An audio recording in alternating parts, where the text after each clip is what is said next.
एकांतवासी गंगा स्नानी देवाच्या पूजने प्रदक्षिणा तुळशीच्या युक्त आहार विहार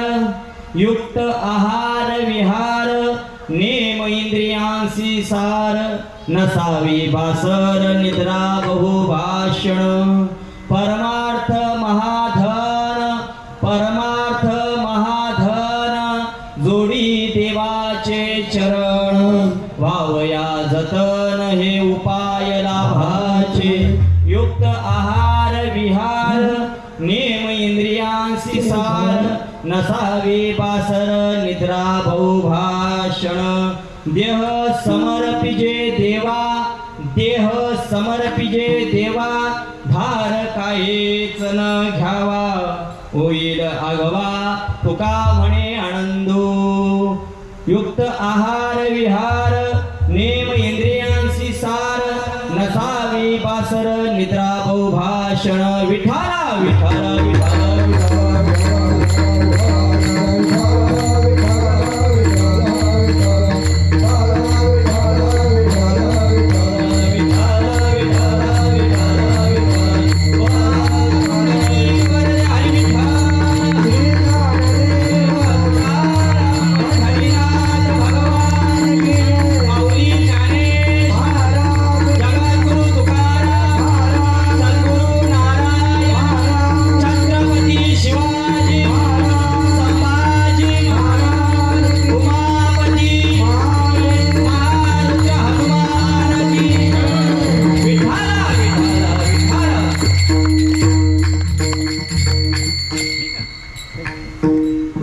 म्या चालू देऊ नका काळ सारावा चिंतने एकांतवासी गंगा स्नानी देवाच्या पूजने प्रदक्षिणा तुळशीच्या युक्त आहार विहार नेम इंद्रियांसी सार नसावे पासर निद्रा बहुभाषण प्रस्तुत प्रसंगी प्राप्तस्थळी येथे जमलेल्या सर्व वयोवृद्ध तपोवृद्ध भक्तिमान माता यांच्या चरणी विनम्र भावाने अभिवादन करून दोन शब्दाचा अल्पसा पर्यंत द्यायचा तो असा की महाराष्ट्राचे आराध्य दैवत असणारे छत्रपती शिवाजी महाराज यांच्या पादस्पर्शाने पुनीत झालेली आणि भगवान शंकराच्या कुशीत वसलेलं आणि भक्तिभावाने नटलेलं आर्थिक प्रगतीवरती असणारं आणि भावाच्या रस्त्यामध्ये लागलेलं असंही आपलं चाविंद्रा गाव आणि या चाविंद्रा गावामध्ये दरवर्षापेक्षा आजचा आनंद फार मोठा आहे नाही का कारण का येवळेचे रोप लाविले द्वारी त्याचा विळू गेला नाही का 4-5 वर्ष अगोदर आपण पाहत होतो छोटस मंडप छोटीशी लोक आणि त्या ठिकाणी छोटासाच कार्यक्रम पण आज आपण पाहतो खरोखरच या तरुणाईला माझा मानाचा मुजरा असेल कारण का आज या तरुणाईने जो काही या ठिकाणी पुढाकार घेतलेला आहे खरोखरच वाखाणे जो काय महाराज या ठिकाणी आल्यानंतर त्याचा आनंद पाहिला खरोखर आनंदाची डोही आनंद तरंग समाधान वाटलं हो कारण का एवढा मोठा सभामंडप, त्या सभा मंडपामध्ये असणारे सर्व संतांचे या ठिकाणी चित्रीकरण, नवीन एका बाजूला असणारे सगळे देवतांचे फोटो आणि त्या ठिकाणी असणारे एका मॅचिंग मधला सर्व माऊली वर्ग, खरोखरच फार आनंद वाटला. पण या ठिकाणी आनंद जरी असला तरी आज या ठिकाणी ज्या देवाची जयंती होते, कारण का ज्याची जयंती होतो तो देव आणि ज्याचं श्राद्ध होतो तो जीव, नाही का. आपला श्राद्ध होते पण देवाची जयंती साजरी करते आणि ही जयंती एका गावापुरती नाही, एका तालुक्यापुरती नाही महाराज, एका राष्ट्रापुरती नाही, तर प्रत्येक जगाच्या कानाकोपऱ्यात हनुमंतरायांची जयंती साजरी होते. रामाचे जन्म उत्सव होईल यात वावगं नाही, परंतु माझ्या हनुमंतरायांची जयंती होईल असा गाव नाही महाराज. विठ्ठल विठ्ठल. आणि या हनुमंत जयंती तीर्थार्थ चालत आलेला हा अखंड हरिनाम सप्ताह आणि या ठिकाणी आजच्या या 7व्या दिवसाची म्हणजे जागरणाची सेवा माझ्यासारख्या एचकिंचित पांढऱ्याला वाटेला आलेली आहे. जरी वाट्याला आली असली तरी सुद्धा आपल्याकडे वेळ मात्र फार कमी आहे, नाही का. त्या खटमंगरायाकडे 1 तास होता, माझ्याकडे तर पाऊण तासच आहे. पण या ठिकाणी मी सर्व ग्रामस्थांना विनंती करेन की 12 वाजवायचे की किती वाजवायचे ते तुम्ही सांगा. म्हणजे या ठिकाणी कारण का ड्रायव्हर मी, गाडी कशी न्यायची ते माझ्या हातात, नाही का. तुम्ही सांगाल तसं. आता इथे तरुण बंधू वर्ग माझा बसलेला आहे. सर्व भावांना माझी विनंती आहे की किती वाजेपर्यंत कीर्तन करायचं, 11 वाजेपर्यंत करायचं की 11च्या अगोदर करायचं ते सांगा. मग त्या उद्देशाने तुमच्यासमोर चिंतन मांडायला. चला लवकर सांगून द्या किती वाजवायचे. 11. आपली 9 ते 11ची वेळ आहे, पण आपल्याकडे वाजलेले 10 वाजून 25 मिनिटं. आता फक्त राहिल्यात माझ्याकडे ती फक्त 35 मिनिटं. आता या 35 मिनिटामध्ये कीर्तन आटपायचं की 5-10 मिनिटं अजून वाढवायची. 11:15 चालेल ना. कारण का तुम्ही त्या ठिकाणी पालखी सोबत खूप नाचून दबून थकलेले आहात आणि मीही लांबचा 11:30. चला काय बात आहे. विठ्ठल विठ्ठल विठ्ठल. आजचा जो अभंग तुमच्या समोर ठेवलेला आहे, आजचा दिवस विशेष होताना पाहायचा हा मागणीचा दिवस आहे. पण आतापर्यंत अनेक संत महात्म्यांनी जी मागणी मागली ती देवाकडे मागलेली आहे, पण आज एक साधक संताकडे मागणी मागतोय. कारण का या अभंगामध्ये दुरुक्ती दोष आहे महाराज. हा अभंग काही उद्देशाने उद्देशपर प्रकरणातही गणला जातो आणि काही दृष्टिकोनातून जर पाहायचं झाला तर हा अभंग संतांनी संताकडे मागलेली मागणी आहे. आज आपल्याला ज्याच्याकडे मागायचे ते संत आहे, नाही का. हनुमंतराय म्हणजे कोण आहे? तो संत आहे. आज हनुमंतरायांचा जर विचार करायचा झाला तर हनुमंतरायांसारखा उपकारी माणूस कोणीच नाही. हनुमंतरायांनी कोणाकोणावरती उपकार केले असते रामाने उडून पहा. हनुमंतरायांचे पहिले उपकार आहे भगवान प्रभू रामचंद्रावरती. एवढंच नाही, विभीषणावरती आहेत. एवढंच नाही, लक्ष्मणावरती सुद्धा उपकार आहेत आणि त्यातल्या त्यात सुग्रीवावरती सुद्धा हनुमंतरायांचे उपकार आहेत, नाही का. सीता कोणी शोधली हो? देवाला शक्य झालं असतं का? नाही का. करुणी उड्डाण केले लंकेचे शोधन कोणी शोधले? हनुमंतरायांनी शोधली. म्हणजे रामावर पहिला उपकार. मला सांगा, रावणाचा वध झाला आणि रावणाच्या वधानंतर लंका सोन्याची कोणाला दिली? विभीषणाला दिली. हे विभीषणावरती केलेले मारुतीयांचे उपकार आहेत. कारण का अगोदर मारुतीला विभीषणालाच भेटले. म्हणजे विभीषणावरती उपकार. ज्या वेळेला शक्ती लक्ष्मणाला लागली, त्या शक्ती लागल्यानंतर ती आयुर्वेदिक वनस्पती आणण्यासाठी सगळ्यांना देवाने आमंत्रण केलं, पण कोणी जायला तयार नाही. शेवटी कोण केलं? मारुतीने गेले, कळून उड्डाण केलं, द्रोणागिरी उचलून आणला. लक्ष्मणावरती उपकार. एवढंच नाही, सुग्रीवावरती सुद्धा, नाही का. भगवान प्रभू रामचंद्रांची भेट सुग्रीवाला कोणी म्हणून दिली? हनुमंतरायांनी. एवढे हनुमंतरायांचे देवावरती उपकार आहेत, तसं आपल्यावरती सुद्धा उपकार आहेत. आज मला सांगा, जर मारुतीरायांच्या आपल्यावरती उपकार नसतं तर इथे आपण या 2 वर्षात दिसलं असतं का? या कोरोनाच्या काळामध्ये, या कोविडच्या काळामध्ये किती लोकांची हानी झाली होती. एखाद्या कागदाचे लहान तुकडे करावे, त्या टेबलावरती ठेवावे आणि वरून पंख्याची हवा सोडावी. जसा हवा सोडल्यानंतर त्या कागदाचे तुकडे अस्ताव्यस्त पडावे, उडून जावे, तशी या कोरोनाच्या काळात महाराज माणसं मिली. एका गावाची नाही, एका शहराची नाही, एका तालुक्याची नाही. एवढंच नाही, 1000 नाही, 2000 नाही, कोटीच्या संख्येने कोरोनात मेली. पण मारुतीयांच्या आपल्यावरती एवढे उपकार आहेत, त्या कोरोनात मरणाऱ्यांचा आपला नंबर नाही. विठ्ठल विठ्ठल.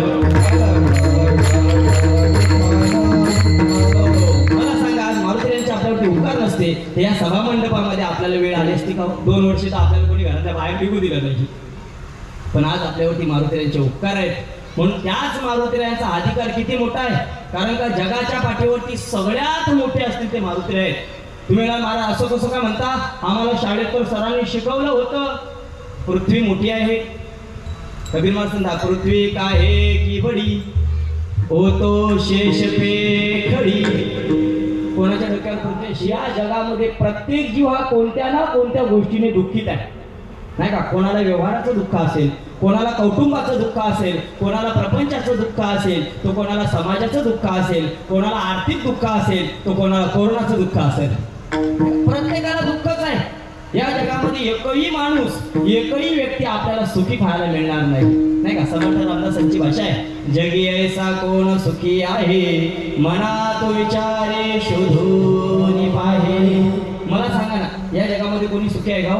एखादा माणूस उठेल आणि तो म्हणेल महाराज असं कसं का बोलता, आमच्याकडे गाडी आहे, बंगला आहे, नातू आहे, पंतू आहे, जमीन जुमला आहे, आम्हाला सगळ्या गोष्टी आहेत, मग आम्ही दुःखे कसे काय?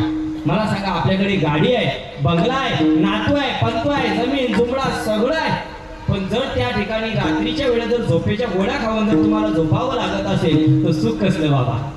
जो देखे सो दुखिया बाबा, सुखिया कोई नहीं रे, राजा दुखिया प्रजा दुखिया. काय सांगितलं पहा, राजा दुखिया, प्रजा दुखिया, जंगम दुखिया, दुखिया.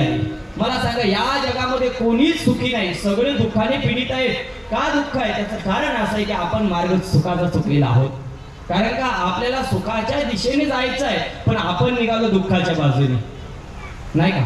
मला सांगा, आपल्याला जर त्या ठिकाणी जर मुंबईला जायचं असेल आणि जर आपण नाशिकच्या गाडीत पोहोचलो तर मला सांगा किती दिवसात मुंबईला पोहोचणार हो? आज पोहोचू, उद्या पोहोचू? नाही, कारण का आपला रस्ताच चुकलेला आहे. तसं या ठिकाणी महाराज सांगतात की तुम्हाला जायचंय सुखाकडे, पण तुम्ही निघाले दुःखाच्या मार्गाकडे. कारण का आपण ज्याच्यात सुख शोधतोय त्याचं मूळच दुःख आहे, नाही का. गीतेच्या 15व्या अध्यायात भगवान परमात्मा ऊर्ध्वमूळ मद शाख नश्वतम प्रहुर्व्यम छंदासी यस वर्णाणी यस वेदस वेदविद, नाही का. आपण सुख कुठे शोधतो? संसारात सुख शोधतो. आपल्याला वाटतं संसारात सुख आज नाही मिळालं तर उद्या तरी मिळेलच, उद्या नाही मिळालं तर हनुमान जयंती झाल्यावर तरी मिळेलच, हनुमान जयंती नाही झाली तर रविवारी तरी मिळेलच, रविवारी नाही मिळाला लॉकडाऊन संपल्यावर तरी. लॉकडाऊन संपल्यावर सुद्धा आपल्या काही सुख कधी आलं नाही, कारण का सर्व सुखाची आशा जन्म गेला.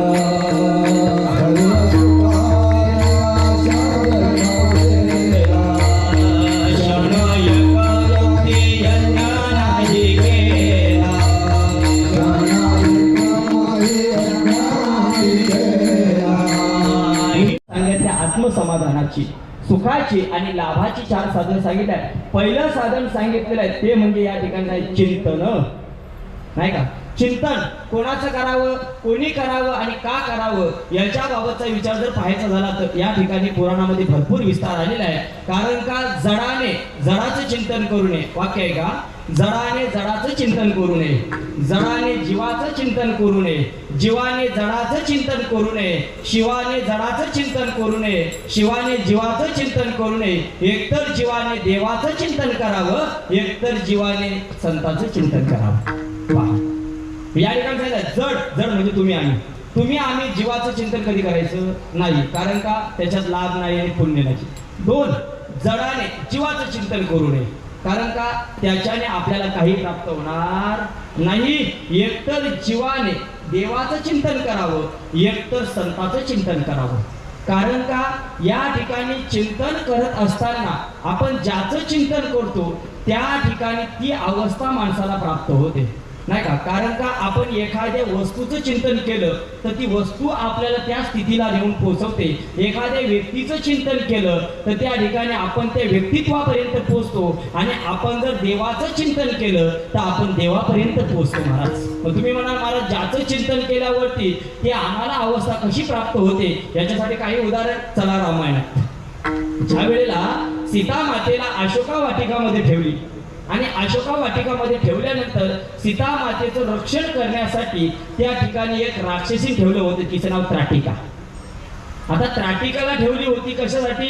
सीता मातेवरती रावणाने लक्ष ठेवण्यासाठी. पण त्या ठिकाणी प्रकार असा घडला की त्राटिका जी होती सीता मातेच्या सानिध्यात राहून तिची मैत्रीण झाली. सीता माता देवाचं चिंतन करत असताना एक दिवशी असा घडला की त्राटिका तिथे आल्यानंतर त्राटिकेने पाहिलं सीता मातेच्या डोळ्यातून अश्रूच्या धारा गळतात. त्राटिकेने विचारलं, सीते काय झालं, का रडतेस, कारण काय? त्यावेळेला सीता मातेने सांगितलं, या ठिकाणी मी असं चिंतन करतोय की माझा भगवान परमात्मा माझ्यासाठी काय करत असेल. त्या ठिकाणी सांगितलं, तो काय नाही करत ते सांगू नको, मला आज पहाटे स्वप्न पडलं होतं आणि पहाटेची स्वप्न नेहमी खरीच होतात. त्या ठिकाणी सांगितलं, म्हणे काय स्वप्न पडलं होतं? म्हणे असं स्वप्न पडलं होतं की तो भगवान परमात्मा वानर सेना घेऊन इथे आलेला आहे, रावणाला त्याने मारलं आणि लंका विभीषणाला दिली आणि तुला घेऊन तो कुठे गेला, अयोध्येत गेला. कोण म्हणते? त्राटिका. अगं म्हणे मी तेच चिंतन करतोय की भगवान परमात्मा इथे आला, मी त्याचं चिंतन करताना मला भीती वाटते की मी देव होऊ नये. काय म्हणते सीतामाता, मला त्याची भीती वाटायला लागलेली आहे, मी रामाचं चिंतन करतोय पण एक दिवस असा यावा आणि मी रामच व्हावं. त्राटिका म्हणते, अगं वेडे, तू राम झाली ठीक आहे, पण भगवान परमात्मा तुझं चिंतन करत असेल की सीता काय करत असेल, सीतेचं कसं होईल, मग तो तुझं चिंतन करताना तोही सीता होईल, म्हणजे राम आणि सीता वेगळे होणार नाही. म्हणजे याचा अर्थ सीता माता चिंतन करत होती कोणाची? भगवान परमात्म्याची. मग सीता माता म्हणते, मला येई दुःख नाही. मग तुला अजून दुःख कसलं आहे? अगं म्हणे, या अशोका झाडावरती एका भिंगुरटीने मातीचं वारुळ तयार केलंय म्हणे, वारुळ, आणि त्या वारुळामध्ये एका गवतावरची आळी आणलेली, ती हिरव्या रंगाची कीड आणलेली आहे आणि त्या आतमध्ये काय केलेलं आहे, त्या वारुळात ठेवलेली आहे. आणि वारुळात ठेवल्यानंतर ती भिंगुरटी म्हणे काय करते, बाहेर जाते, क्षणात येते आणि त्या आळीला चोच मारते. अगं मग चोच मारते तर त्याच्यात काय झालं, तू का दुःख करते? अगं म्हणे, दुःख का करतो? म्हणे त्या ठिकाणी ती आली त्या भिंगुटीचं चिंतन करायला लागलेली आहे आणि एवढी चिंतन करते, एवढं चिंतन करते की त्या ठिकाणी तिला पंख आले आणि तीच त्या ठिकाणी भिंगुटी उडून गेली. आलीने चिंतन केलं, कोणाचं? भिंगुटीचं चिंतन केलं. भिंगुटी म्हणजे ती गांधीरी माशी असते ना लाल रंगाची, ती. मग त्या ठिकाणी त्या आळीने आत मधल्या भिंगुटीचं चिंतन केलं तर तिला ती काय झाली, भिंगुटी अवस्था प्राप्त झाली. मग मला सांगा, एका आळीने नुसतं भिंगुटीचं चिंतन केलं तर भिंगुटी झाली, तर आपण देवाचं चिंतन केल्यानंतर देव का होणार नाही महाराज? म्हणून तुकाराम महाराज, चिंतने चिंतने तद्रुपता, म्हणून माणसाने देवाचं चिंतन केलं पाहिजे. पण आपण देवाचं चिंतन न करता आपण चिंता करतो महाराज, चिंता नाही का? चिंतन आणि चिंता फक्त एका बिंदूचा फरक आहे. वाक्य आहे का? चिंतन आणि चिंता फक्त एकाचा बिंदूचा फरक आहे. कारण का? देवाचं चिंतन केलं तर त्या ठिकाणी माणसाला सुखाची प्राप्ती होईल, पण चिंता केली तर माणसाला त्या ठिकाणी दुःख येईल. म्हणून मी नेहमी सांगत असते, माणसाने चिंता कधी करायची नाही. कारण का? तुम्ही जेवढी चिंता कराल ना तेवढं तुम्ही रोगाला आमंत्रण द्या. कारण का? आपण जास्तीत जास्त चिंता करायला लागलो ना तर माणसाला अनेक रोग होतात. बाबा, मी नेहमी सांगत असते, तुम्ही जर एखाद्या वेळेला जास्त चिंता करायला लागले तर तुमचा बीपी हाय होतो, हाय झाला, झटका येतो. चिंता करायला लागलं, डायबिटीस, मधुमेह सारखा आजार होतो, संधिवात, हाडकदुखी, हे चिंतेचे आजार आहे. म्हणून चिंता कधी करायची नाही. तुम्हाला 3 वेळेचं खायला मिळायचे 2 वेळेचे मिळालं तरी चालेल, पण बी हॅपी जेवण जगा, आनंदित राहा. कारण का? तुम्ही जेवढे आनंदित राहाल तेवढ्या तुमच्या जीवनातल्या चिंता दूर होतील. मग चिंता न करता चिंतन करा. का? तो शरणांगत आहे, वज्रपंजर आहे, भक्त वत्सल आहे, करुणाकार आहे, असा हा भगवान परमात्म्याच्या जीवनात आपण चिंतन केलं तर तो भगवान परमात्मा आपल्याला निश्चित प्राप्त होईल. म्हणून या ठिकाणी सांगितलं, आपल्याला मिळालेली जी वेळ आहे, काळ या शब्दाचे 2 अर्थ आहेत. काळ म्हणजे मृत्यू आणि काळ म्हणजे वेळ. वेळ म्हणजे टाइम. आपल्याला मृत्यू या शब्दाचा विचार करायचा नाही. या अभंगामध्ये जगद्गुरु तुकाराम महाराजांनी पहिला शब्द आपल्याला सांगितला, काळ. काळ म्हणजे वेळ. कारण का? धनुष्यातून सुटलेला बाण आणि माणसाच्या जीवनात गेलेली वेळ आपल्याला पुन्हा मिळणार नाही. मला सांगा, सकाळी उगवलेला सूर्य संध्याकाळी अस्ताला जाईल, दुसऱ्या दिवशी पुन्हा उगवेल, पण आयुष्यातून गेलेली वेळ आपल्याला पुन्हा मिळणार आहे का?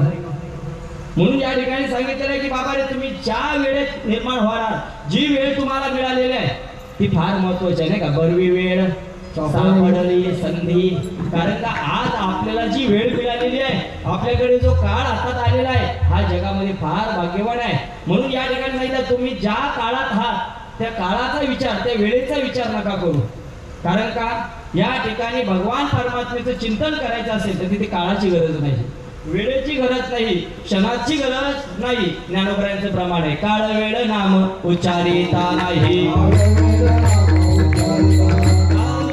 तो लोक सुखाने जगू देत नाही आणि लोक सुखाने मरू पण देत नाही. कारण का समाज फार विचित्र आहे महाराज. मी नेहमी सांगत असते, तुम्हाला सुखाने जगू पण देणार नाही आणि सुखाने मरू पण देणार नाही का. कारण का समाज असा आहे, चांगलंही वागू देत नाही आणि वाईटही वागू देत नाही. तुम्ही कितीही चांगलं राहा, कितीही चांगलं वागा, तरी तुम्हाला नावं ठेवतील. आणि कितीही वाईट वागा, कितीही वाईट करा, तरी लोक तुम्हाला नावं ठेवतील. नाही का. तुम्ही जर दारात बसलेत आणि दारात बसल्यानंतर एखादा व्यक्ती जर तुमच्या दारातून जात असेल, तुम्ही तिचा आवाज द्या, हो मामा कशी आहेस, हो मावशी कशी आहेस. ती पुढे गेला म्हणजे हिला काही काम धंदाच नाही, उठसूट नुसती आवाजच देते. म्हणजे आवाज दिला तरी नाव. आणि दारातून गेली, तुम्ही तिला विचारलं सुद्धा नाही, त्याला तुम्ही विचारलं सुद्धा नाही, तर तो पुढे गेल्यावर काय म्हणतो, काय उन्मत झालाय, आवाज पण दिला नाही. म्हणजे दिला तरी नाव, नाही दिला तरी नाव. तुम्ही जर रोज मंदिरात यायला लागला, शेजारी म्हणेल काय याला काम धंदा नाही, उठसूट मंदिर, उठसूट मंदिर. आणि तुम्ही जर त्या ठिकाणी मंदिराच्या जवळ गेलाच नाही, देवाची पूजाच केली नाही, तर लोक काय म्हणतील, अहो काय सकाळ उठल्यापासून नुसता काम काम काम, देवळात पण जात नाही. म्हणजे गेला तरी नावं, नाही गेला तरी नावं. पहा, एवढंच नाही, तुम्ही जर त्या ठिकाणी स्वाध्यायाला म्हणा, बैठकीला म्हणा, सत्संगात जायला लागलं, तर लोक काय म्हणतील, अरे काही घरात तर लक्ष दे, मुलाबालांकडे पहा, उठसूट बैठक, उठसूट स्वाध्याय, म्हणजे गेला तरी नावं. आणि तुम्ही जर नुसता संसारात मुलांकडे पहा, संसाराकडे पाहायला लागला, मग तुम्ही बैठकीला नाही गेलात, स्वाध्यायाला नाही गेलात, पुढे भजनाला कीर्तनाला नाही गेलात, तर लोक काय म्हणतील, काय माणूस आहे हो, नुसता घरात काम काम काम काम राबतो, कधीतरी देव धर्म तरी कर. म्हणजे केला तरी नावं आणि नाही केलं तरी नावं. अहो एवढंच नाही, तुम्ही वारीला जायला लागलात, तर लोक म्हणतील, काय उठसूट वारी, उठसूट वारी. घरी तरी कधीतरी काम कर. आणि नुसता जर घरामध्ये काम करायला लागला, तर तो लोक म्हणतात, काय नुसता बैलासारखा घरात राबतो, कधीतरी वारीला जा. म्हणजे वारीला गेला तरी नावं आणि नाही गेला तरी नावं. ह्या लोकांचा विचार आहे. म्हणून तुकाराम महाराज म्हणतात, एकांत पाहिजे. एकांतात देवाची जेवढी भक्ती होते, जेवढं एकांतात देवाची उपासना होते, म्हणून या ठिकाणी आलेल्या साधकाला जगद्गुरु तुकाराम महाराजांनी दुसरं साधन सांगितलं, देवप्राप्तीचं, आत्मसमाधानाचं एकांत. पहा, म्हणजे या ठिकाणी तुकाराम महाराजांनी दोन साधन सांगितले. पहिलं सांगितलं देवाचं चिंतन, दुसरं सांगितलं एकांत, आणि तिसरं सांगितलं गंगा स्नान. काय सांगितलं? गंगा स्नान. का गंगेचं स्नान करायचं? कारण का गंगा ही पवित्र आहे. आणि मानवी जीवनामध्ये माणसाच्या हातून जे काही पाप घडतात, मग त्याच्यामध्ये आधिदैविक असतील, आध्यात्मिक असतील, आधिभौतिक असतील, काही शारीरिक असतील, काही वाचिक असतील, काही मानसिक असतील, या पापाची निवृत्ती आणि पुण्याची प्राप्ती करण्यासाठी माणसाने गंगा स्नान केलं पाहिजे. कुठेतरी तीर्थक्षेत्रात गेलं पाहिजे, स्नान संध्या केली पाहिजे. पण आपण एवढे हुशार, वारीला जाताना टँकर खाली थंड्या पाण्यात आंघोळ, आणि पंढरपूर आळंदीत गेल्यावर 15 रुपयाच्या गरम पाण्याच्या कोंडात आंघोळ. विढाल विढाल.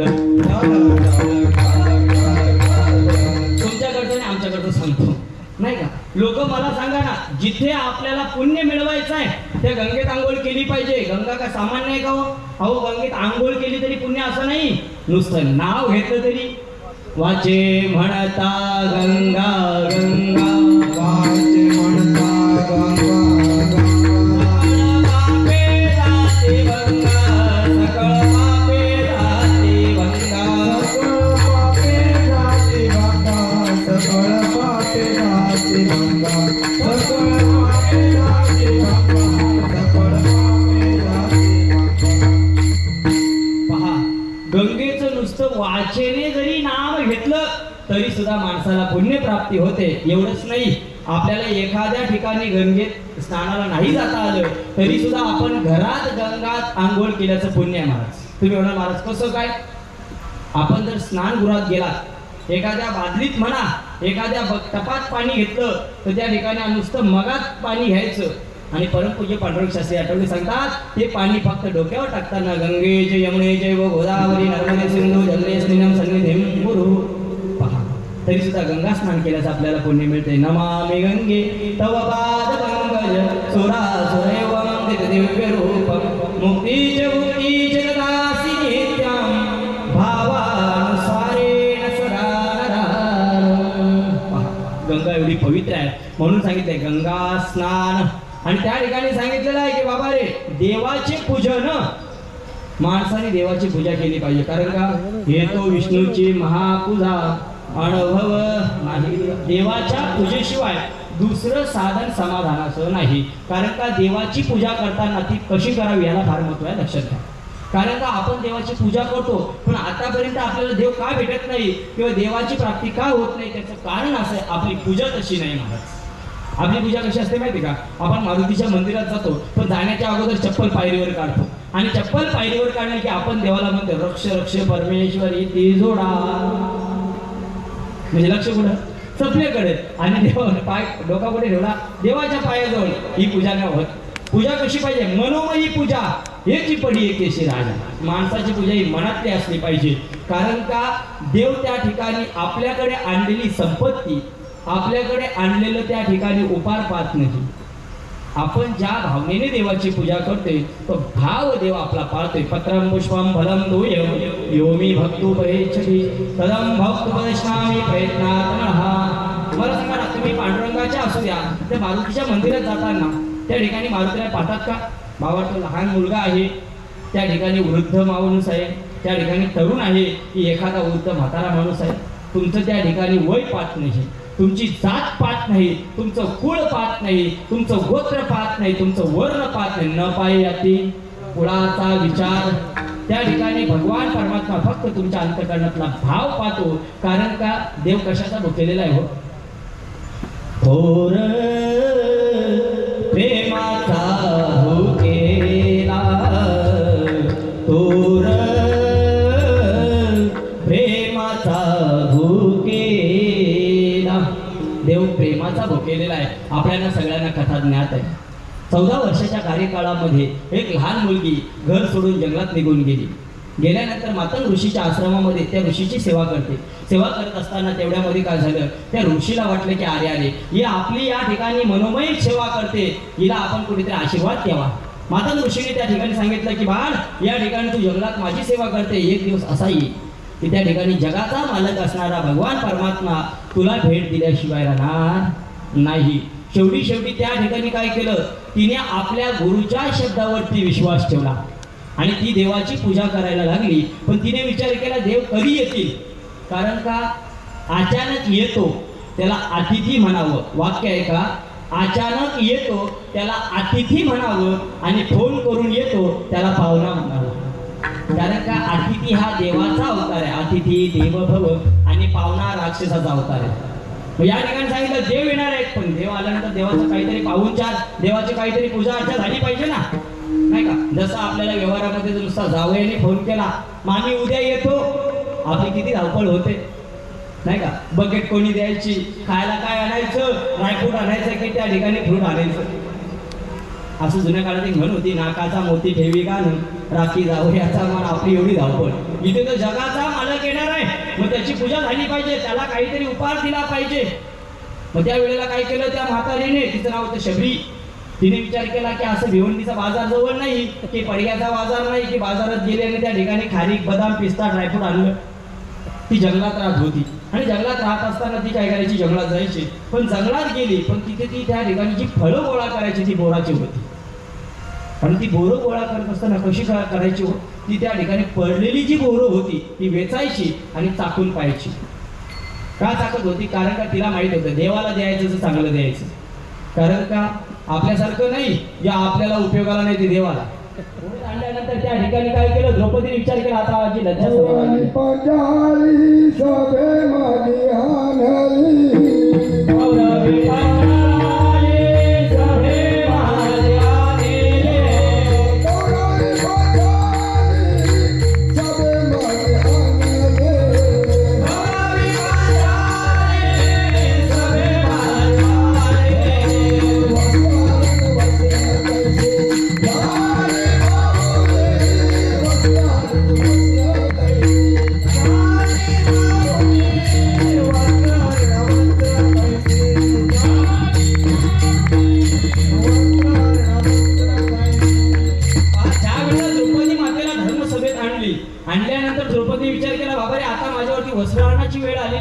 आणि त्या धर्मसभेमध्ये जेवढे बसले होते ते काय सामान्य होते का हो?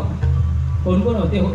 भीष्म द्रोण तथा जेंद्र जठरा गांधार नीलोत्पला शल्यग्रावर्धि कृपेण वहनी कर्णेन वेळा कुरा अश्वत्थाम विकर्ण घोर मकरा सोतीर्णे खडू पांडवे रणनदे कैवर्तक केशवा सगळ्यांचे आलेले. भीष्माचार्याकडे पाहिलं, सांगितलं भीष्म पितामहा तुम्ही आमच्या कुळाचं वृद्ध आहात, कुळाचं रक्षक आहात, माझ्यावरती लज्जा रक्षणाची वेळ आली, त्याला वाचवा, धावा. भीष्माचार्य मान खाली घातली. कृपाचार्य होते त्या ठिकाणी द्रोणाचार्यांना विनंती केली, तुम्ही माझ्या पतींचे गुरु आहात, माझं रक्षण करा. द्रोणाचार्यांनी मान फिरवली. शेवटी आपल्या पतींकडे पाहिलं, सांगितलं मला तुम्ही 50% आरक्षण दिलेलं आहे, आता तुम्ही तरी धावा.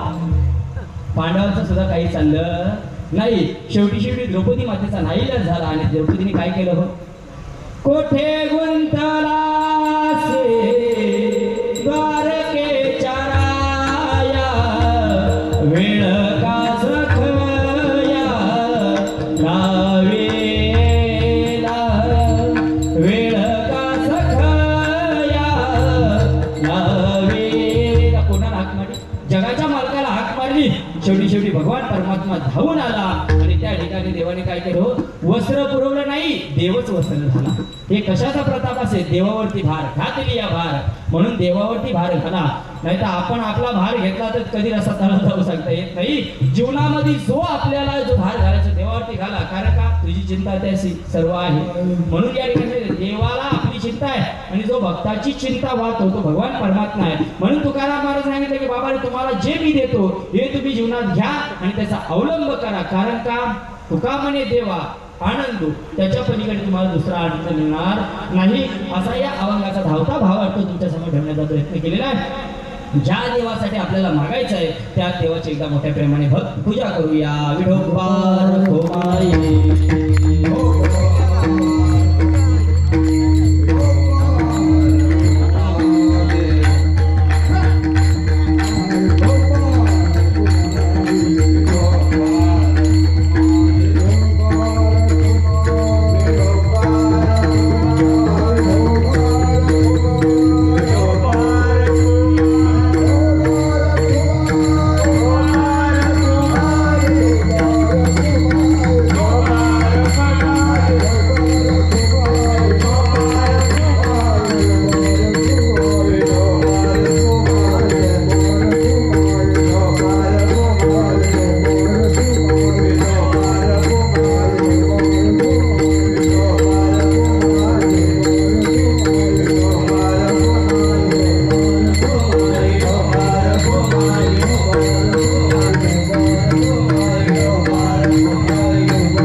एकांतवासी. या ठिकाणी आपल्याला या अभंगावरती जास्त काही बोलता आलं नाही, पण जे आपल्याकडे संपुष्टीची वेळ होती या वेळेमध्ये मला जसं जसं तुमच्या समोर या ठिकाणी अभंगाचा भाव ठेवता आला तेवढा मी ठेवण्याचा प्रयत्न केलेला आहे. फक्त जाताना एवढंच सांगणं असेल की या अभंगाचं जे निरूपण आहे ते या ठिकाणी आपल्या बौद्धिक कौशल्याने आपल्याला भरपूर काही करता येईल. फक्त एवढंच की 13 प्रकारची जी साधनं तुकाराम महाराजांनी आलेल्या साधकाला जी सांगितलेली आहेत त्या 13 साधनांपैकी एक साधन जरी जीवनात आपण अवलंबलं तरी माणसाला निश्चित सुखाची प्राप्ती झाल्याशिवाय राहणार नाही.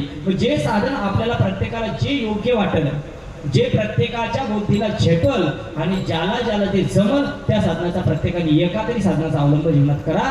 निश्चित या हनुमान जयंती कृत्यार्थ केलेल्या सप्ताहाचं फळ तुम्हाला लाभल्याशिवाय राहणार नाही. कारण का आज खरोखरच आपण पाहतोय की आज आपल्या या तरुणाईने एकत्र येऊन, कारण का तरुणांशिवाय परमार्थ आपल्याला पुढे नेता येत नाही. कारण का प्रत्येक क्षेत्रात तरुणांच्याच गरज आहे. आज आपला धर्म कुठेतरी काय होत चाललेला, लोप पावत चाललेला आहे. आज धर्माचं रक्षण करायचं हिंदूंची त्या ठिकाणी तरुणांची गरज आहे. मला सांगा ना, 16व्या शतकामध्ये छत्रपती शिवाजी महाराजांनी ज्या वेळेला स्वराज्याची स्थापना केली ती एकट्याने केली का हो? जर मावळे नसते तर स्वराज्याची स्थापना झाली असते का? हो, एवढंच नाही, आज आपलं जे राम मंदिर त्या ठिकाणी मोठ्या उत्साहाने बनते ही मोदी बाबाची एकट्याची सहकार्य नाही, तुमच्या आमच्यासारख्या तरुणांचं सहकार्य आहे, नाही का? कारण का ज्या वेळेला त्या ठिकाणी मस्जिदीचं त्या ठिकाणी तोडफोड होती तेव्हा आपलेच काही तरुण पुढे होते. म्हणून तरुणांशिवाय, कारण का जो सगळ्या जगाला तारतो तोच तरुण. आणि आज खरोखर ज्या तरुणांना मानाचा मुजरा असेल की आज खरोखर ज्या ठिकाणी मोठ्या उत्साहाने आनंदाने त्यांनी जुन्या लोकांनी लावलेलं रोप त्यांनी गगनाला नेलं. इवलेसे रोप लावेले द्वारी त्याचा विनोदवरी. खरोखरच फार मोठा आनंद वाटतोय या ठिकाणी. माझा माऊली वर्ग मोठ्या उत्साहाने आनंदाने या ठिकाणी, फक्त आपली वेळ जरा लेट झाली म्हणून काही हरकत नाही. यदा कदा जर तुमचा आशीर्वाद असेल तर पुढच्या वर्षी भेटला तर कार्यक्रम करू, नाही तर जायचे ते काय हरकत नाही. फक्त जाताना एवढंच सांगणं असेल की आता आपण कोरोनाच्या काळातून बऱ्याच अंशी 99% मुक्त झालात आणि कोरोनाच्या काळाच्या नंतर आपल्याला जी काही वेळ मिळालेली आहे ही फार महत्वाची वेळ आहे. म्हणून या ठिकाणी वेळ फुकट न घालवता, वेळ न दवडता आपल्याकडे जी असणारी वेळ आहे त्या वेळेमध्ये आपण भगवान परमात्म्याच्या प्राप्तीसाठी, समाज कार्यासाठी आपलं आयुष्य कसं खर्च करू याच्यासाठी माणसाने प्रयत्न केला पाहिजे. कारण का आपल्याला मिळालेली वेळ ही फार मौल्यवान आहे. मी नेहमी सांगत असे, कमावलेली संपत्ती तराजूच्या एका पारड्यात ठेवा आणि आपल्याला मिळालेला अनमोल वेळ तराजूच्या एका पारड्यात ठेवा. मिळालेलं अनमोल वेळ हाच जडच आहे. कारण का या वेळेमध्ये आपल्याला काय करता येत नाही, भरपूर काही करता येते. समाज कार्य करता येते, एवढंच नाही देश कार्य करता येते, देव कार्य करता येते, संत कार्य करता येते आणि त्या ठिकाणी राजकीय कार्य सुद्धा आपल्यालाच करता येतंय. असं ही तरुणाई आणि या तरुणाईच्या माध्यमातून हा हनुमान जयंतीचा उत्सव 3 दिवसावरून आज कितव्या दिवशी आला, 7व्या दिवशी. आज हा तपपूर्ती सोहळा म्हणजे आपली 12 वर्षे या ठिकाणी पूर्ण झालेली आहेत आणि या तपपूर्ती सोहळ्याच्या या 7व्या दिवसाची कीर्तनाची सेवा माझ्यासारख्या एसटींची पांबराच्या वाट्याला या ठिकाणी तुम्ही दिली, त्याबद्दल मी तुमचे आभार. आणि तुम्हाला ज्यांनी वारंवार सहाय्य केलं ते आमचं विठ्ठल रुक्माई हरिपाठ मंडळ आमणे आणि या ठिकाणी असणारे आमचे सर्व वारकरी या ठिकाणी बहुसंख्येने उपस्थित झाले, ज्यांनी मृदुंगाची साथ केली ते आमचे भूषण भाऊ आणि या मंडळीला ज्यांनी इथपर्यंत आणलं ते आमचे कैलास मामा नाही का. कारण का गाडी आहे पण त्या गाडीला कोणतरी पाहिजे ना, ड्रायव्हर नसेल तर ती गाडी कशी का झालं. ते रोज आम्हाला या ठिकाणी आमच्या मंडळी या ठिकाणी हाणतात, त्याबद्दल मी त्यांचे आभार मानतो. गेलेल्या आयुष्याचा विचार सोडून द्या, शेष उरला तो सौ. ऐसी बानी बोले कोई ना बोले झूठ, ऐसी बानी बोले कोई ना बोले झूठ, ऐसी जगह बैठो कोई ना बोले उठ. माणसाचं जीवन असं असलं पाहिजे की आपण जाण्याच्या नंतर आपली बातमी आपल्या वैऱ्याला जरी कळाली तरी त्याच्या टचकन डोळ्यात पाणी आलं पाहिजे की वैरी होता पण चांगलं होता, तुका म्हणे एका मरणीची सई उत्तमाची उरी खेटे मागे. असं जीवन जगा. जाताना फक्त एवढंच सांगणं असेल की ज्या संत महात्म्यांनी आज आपल्याला इथपर्यंत आणलं आणि ज्या संत महात्म्याने आपल्याला एवढा मार्ग दाखवला त्यांचं मोठ्या प्रमाणे एकदा भजन करायचं.